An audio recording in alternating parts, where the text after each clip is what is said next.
Assalamualaikum warahmatullahi wabarakatuh. Salam satu server. Perkenalkan, nama saya Afrizal Aziz Tanjung. Pada video kali ini, saya akan membahas tentang IGRP atau Interior Gateway Routing Protocol. Protokol ini tercipta untuk mengatasi kekurangan hop pada protokol RIV yang hanya bisa menggunakan 15 hop. Jumlah hop maksimal pada IGRP adalah 255 hop. Protokol ini diciptakan resmi oleh perusahaan jaringan terkenal yang bernama Cisco.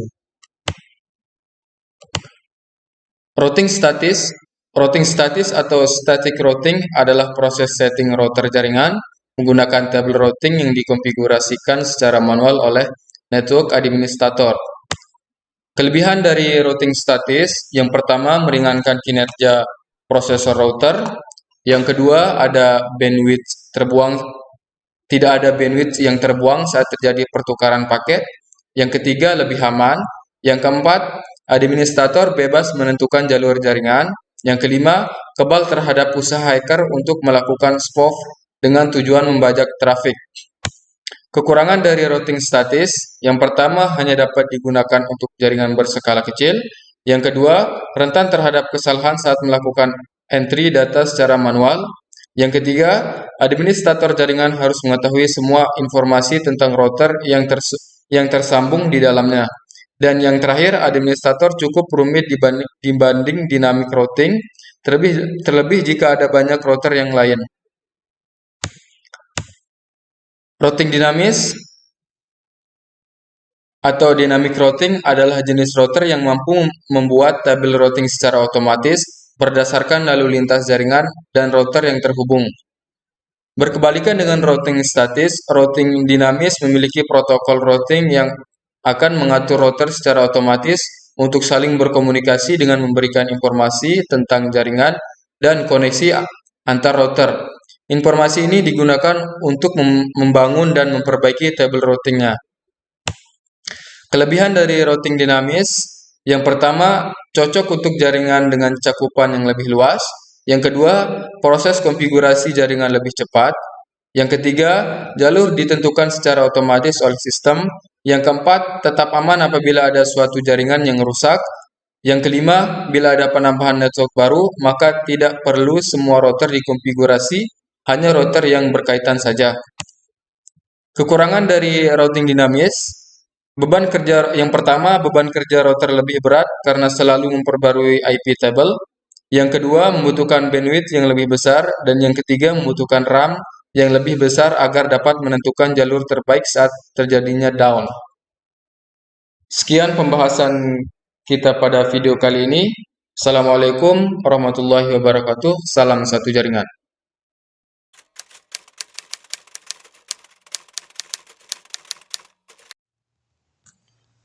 Assalamualaikum warahmatullahi wabarakatuh. Perkenalkan, nama saya Mastur Aiba. Di sini saya akan melanjutkan mengenai routing IGRP atau Interior Gateway Routing Protocol. Kita langsung saja ke praktik. Sebelum itu, kita harus membuat topologi terlebih dahulu. Di sini topologinya kami menggunakan 3 buah router.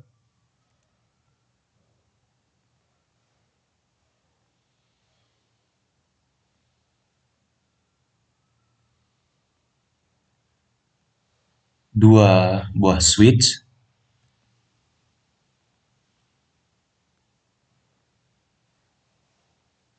dan 4 buah VC.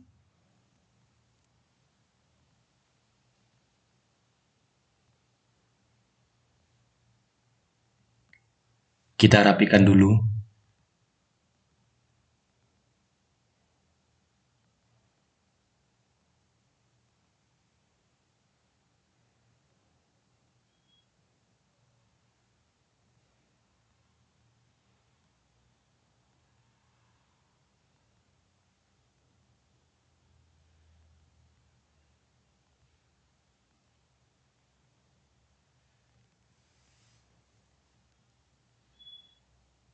Oke, selanjutnya kita menggunakan kabel yang ini teman-teman, atau kabel strike, biar lebih gampang, lebih mudah.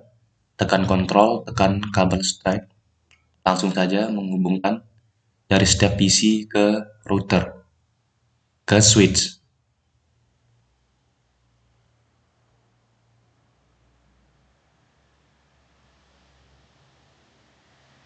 Begitupun sebaliknya dari switch ke router.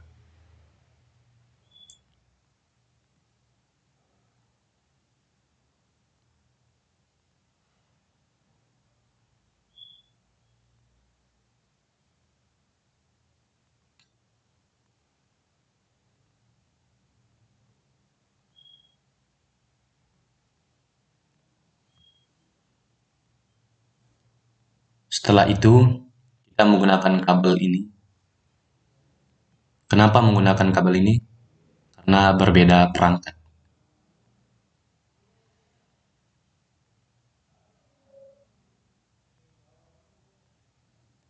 Oke, topologinya seperti ini teman-teman.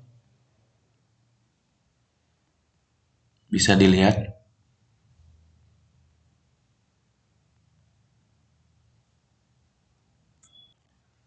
Oke, selanjutnya kita akan memasukkan IP di setiap PC maupun router. Kita langsung saja ke PC kelompok pertama. Tekan dan masuk ke desktop. Masuk ke IP configuration. Di sini kita menggunakan IP bebas saja teman-teman. Dan di sini kami menggunakan IP 192.168.10.2.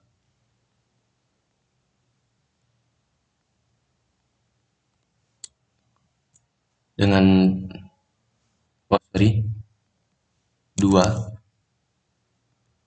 dengan default gateway-nya 192.168.10.1. Lanjut ke PC kedua, masuk ke desktop, IP configuration.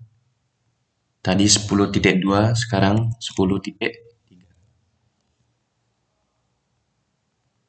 Tetap untuk default gateway-nya kita menggunakan 192.168.10.1.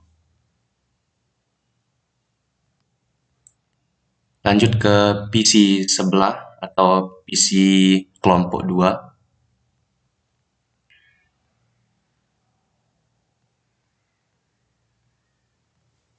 Tadi kita menggunakan 10.2. Sekarang di sini kita menggunakan 192.168.20.2 dengan default gateway-nya 192.168.20.1.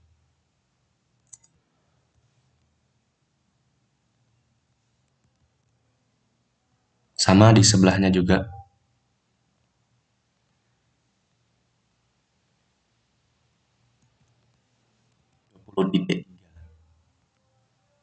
Dengan default gateway-nya 20.1.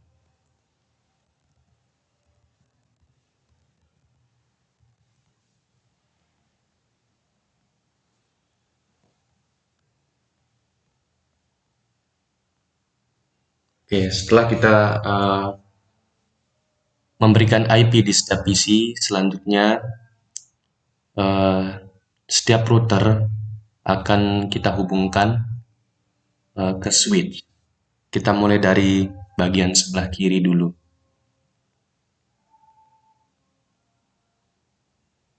Masuk ke CLI.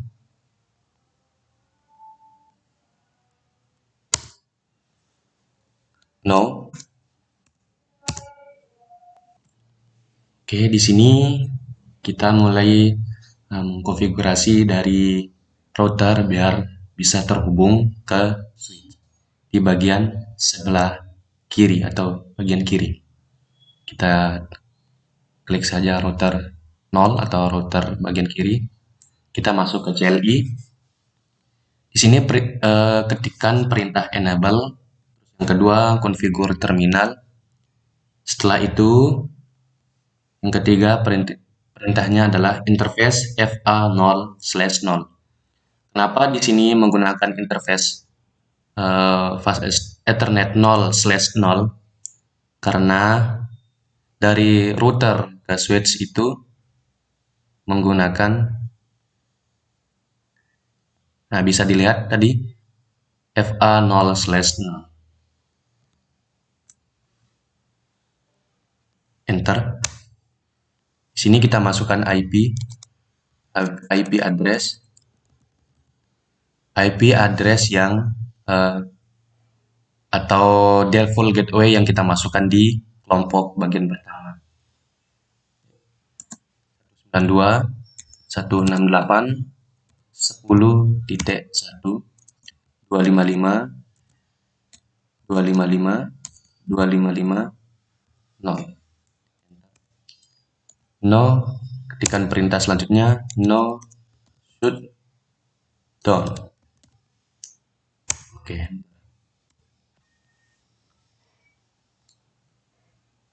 Bisa dilihat di sini sudah mulai warna hijau, artinya sudah terhubung, teman-teman.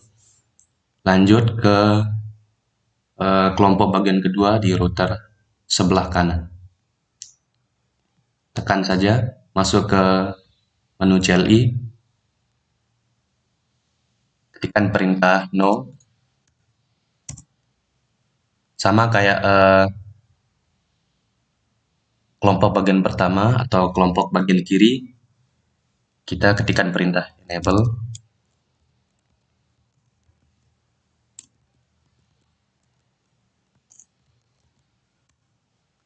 Perintah kedua, configure terminal.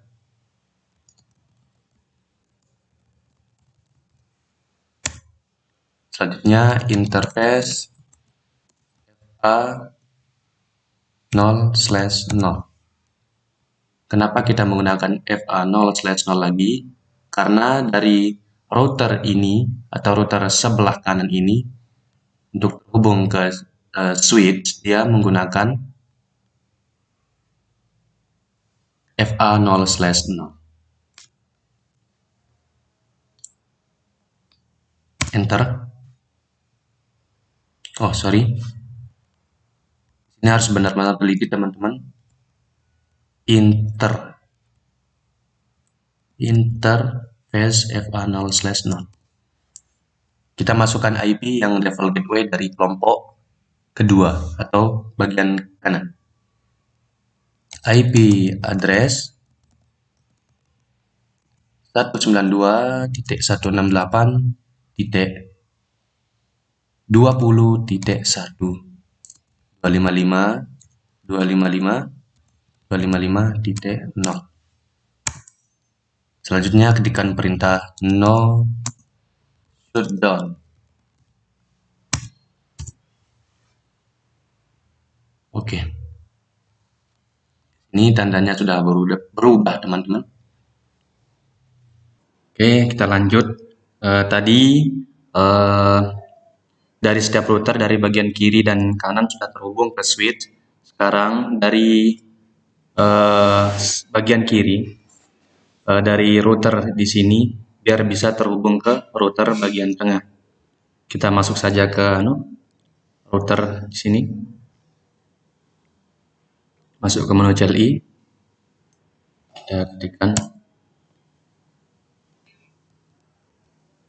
enable configure terminal interface. Kita lihat dulu kabel yang dari router sebelah kiri atau bagian kiri ke router sebelah ke tengah.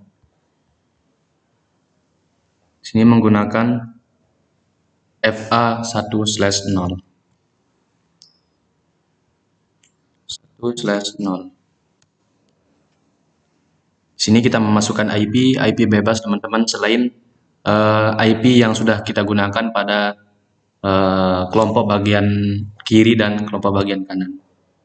IP address bebas, IP bebas 192.168 titik. Tadi di sebelah kiri kita memasukkan 10.1 dan di sini 20.1. Dari sini di bagian sini kita memasukkan IP bebas. Tadi di sini untuk mengisi IP di sini kita bebas membuat IP gitu, memasukkan IP selain dari yang bagian kiri dan bagian kanan. Di sini saya menuliskan IP dari router 0 biar bisa terhubung ke router bagian tengah. 192.168.30.1. Ini saya menggunakan IP 30.1. Lanjut ke sini. 192.168.30.2. Kenapa saya menggunakan IP ini, teman-teman? Karena IP 10.1 dan 20.1 sudah terpakai. Jadi ini yang akan kita pakai untuk menghubungkan router sebelah bagian kiri ke router tengah. Masuk ke menu CLE lagi, teman-teman. 30.1 255 255 255 0 shutdown.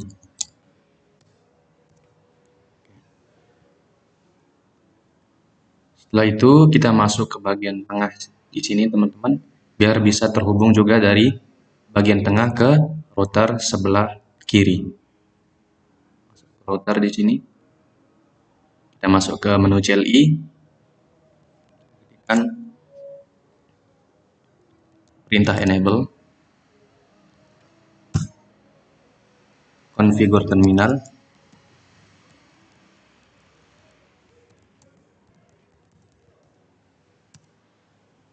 Interface FA. Nah, di sini juga kita harus benar-benar melihat, teman-teman, kabel dari sini menggunakan FA atau fast Ethernet berapa untuk bisa terhubung ke router yang di sebelah bagian kiri. Kita taruh saja kursor di sini menggunakan FA 0/0. 0/0.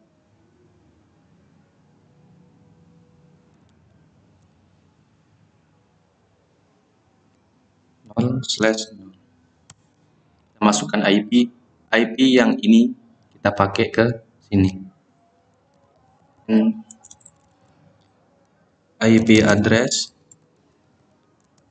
192.168.30.2 255.255.255.0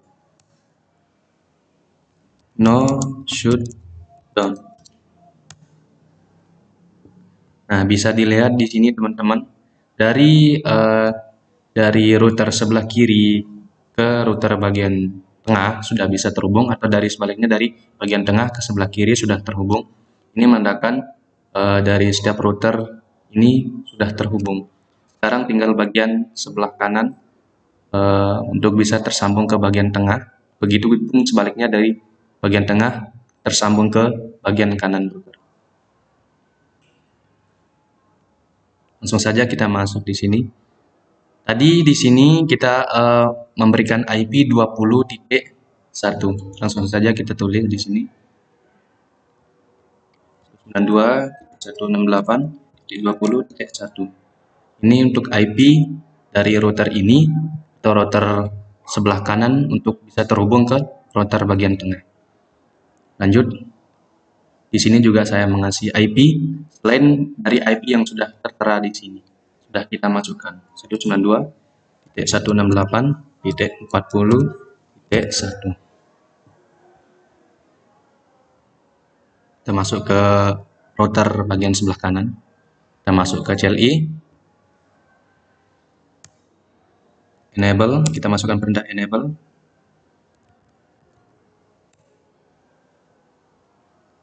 Configure terminal, IP address FA. Nah, kita lihat dari sini dulu teman-teman. Sama kayak yang di sebelah kiri tadi, kita harus melihat kabel apa sih yang digunakan atau fase Ethernet apa sih yang digunakan untuk bisa terhubung ke bagian tengah. Di sini dia menggunakan 1/0, fase Ethernet 1/0.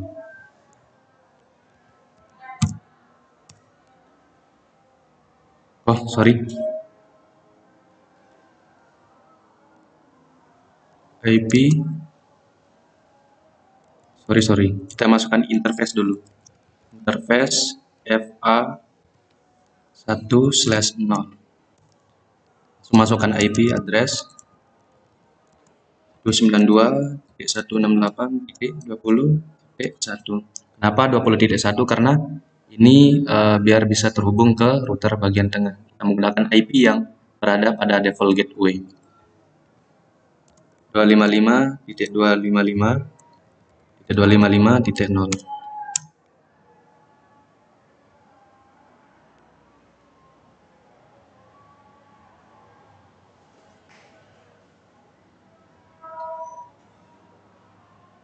No shoot down.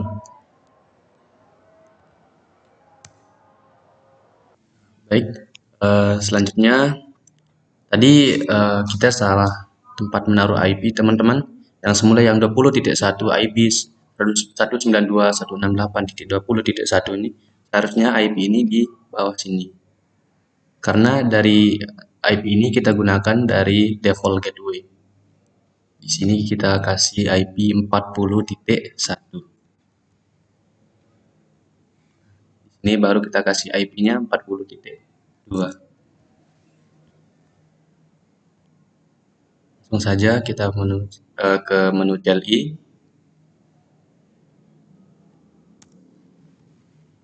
Enable.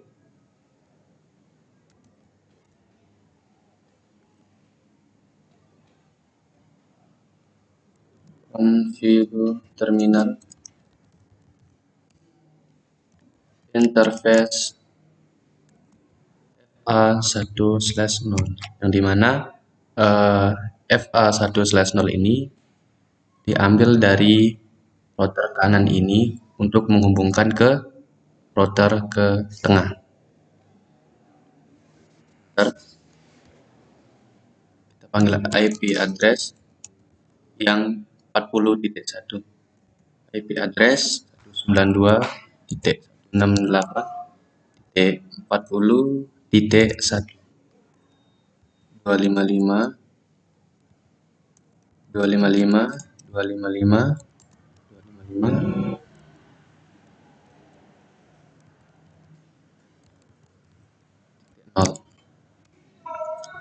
No shoot down.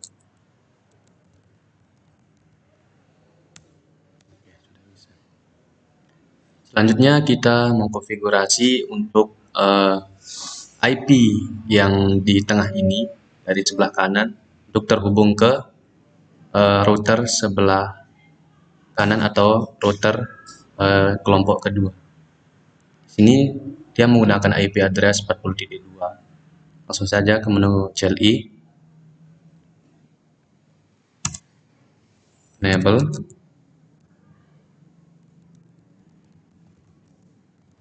Configure terminal.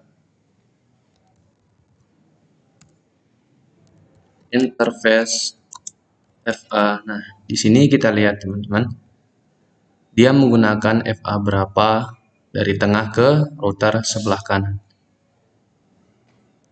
FA1/0. 1/0. Kita panggil IP yang 40.2. IP address 192.168.40.2. 255 255.0. No shutdown.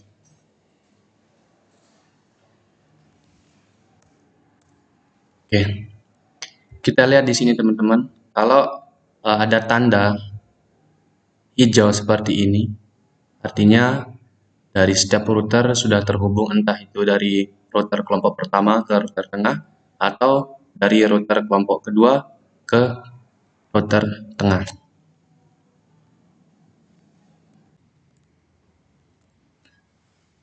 Baik, selanjutnya kita akan mengkonfigurasi dari setiap router untuk bisa menghubungkan visi satu dengan visi yang lainnya.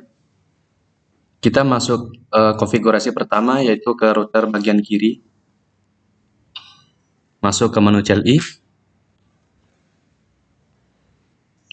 Di sini ketikkan saja router EIGRP 10. Selanjutnya masukkan perintah network 192.168.10.0. Ini didapat dari router yang sebelah kiri.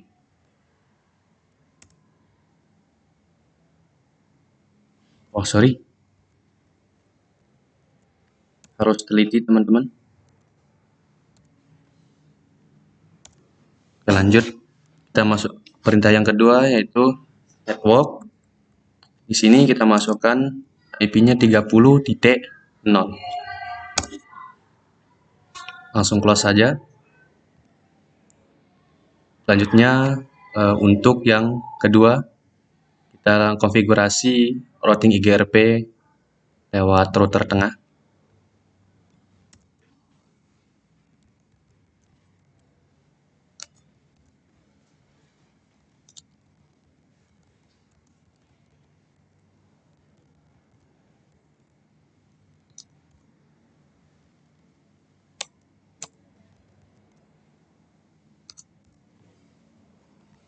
Sama perintahnya kayak tadi untuk router sebelah kiri, masukkan atau ketikkan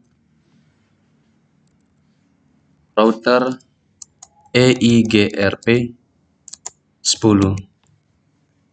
Di setiap router ini kita masukkan router EIGRP-nya sama-sama 10. Di sini 10, 10, dan di sini juga 10. Kita masuk ke network menggunakan IP yang di sini yang 30.0 dan 40.0. 92.168.30.0. Enter. Kedua 40.0.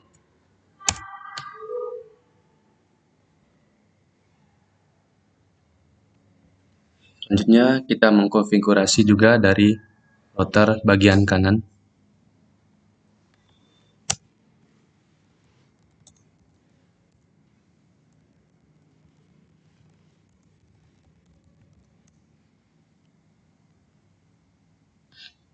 Masukkan perintah router EIGRP 10. Untuk networknya kita ngambil IP yang dari level gateway dan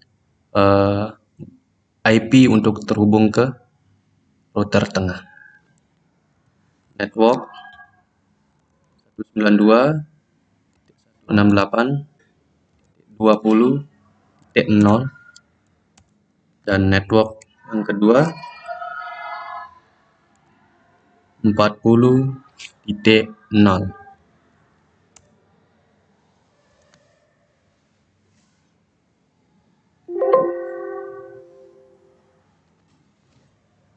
Setelah itu kita akan coba apakah berhasil untuk terhubung dari setiap PC ke PC yang lain. Kita ngeping dengan mengirimkan pesan. Percobaan pertama gagal, coba lagi.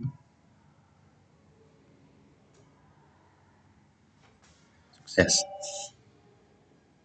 Sini teman-teman bisa lihat sendiri dari PC yang di sini sebelah kiri bisa terhubung ke PC yang sebelah kanan. Kita coba lagi. Dari sini PC yang ini ke PC yang ini. Coba lagi. Kita hapus dulu.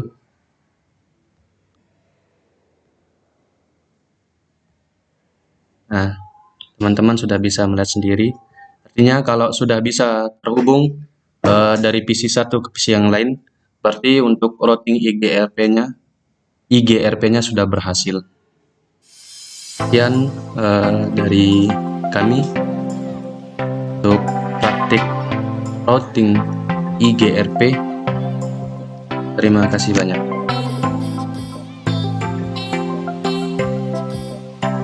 Salam satu server.